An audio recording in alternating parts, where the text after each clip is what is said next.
तो आज आई थी मैं अपनी दीदी के घर, जो कि मेरी बुआ की बेटी हैं उनके घर।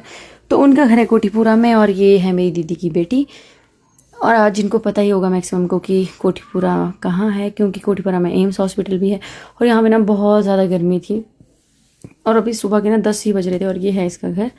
और उसके बाद ना काफ़ी देर तक हम लोग यहाँ पे बातें कर रहे थे।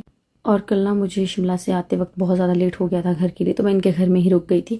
तो ये है मेरी दीदी के ससुर, मतलब कि आनू के दादाजी, जो यहाँ पे लड़की साथ में थी मेरे।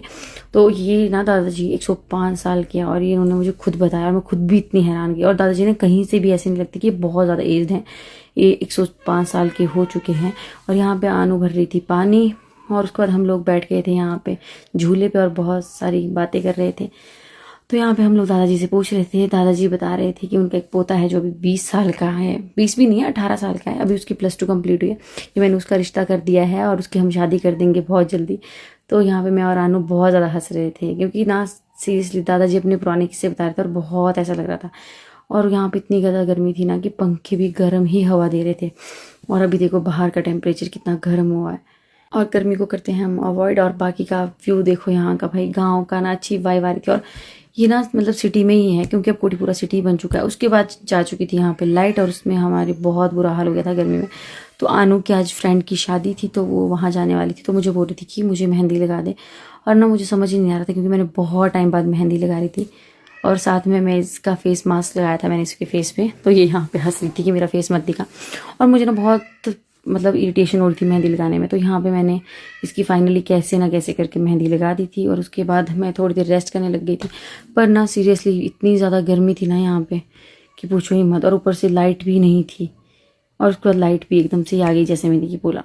अब मैं कुछ सामान शिमला से लाना भूल गई थी। उसके बाद हम चल पड़े थे मार्केट की तरफ, जो कि थोड़ा सा ही दूर था, यहाँ से 5 मिनट का रास्ता था। तो रास्ते से हमें एक और लड़की मिलनी थी जो आनू की फ्रेंड है। तो यहाँ पे हम निकल गए थे दोनों बातें करते करते, क्योंकि ना यहाँ पे ना बहुत ज़्यादा गर्मी है, जैसे कि मैं बार बार बता रही हूँ, क्योंकि मुझसे ना सहन ही नहीं हो रही थी भाई।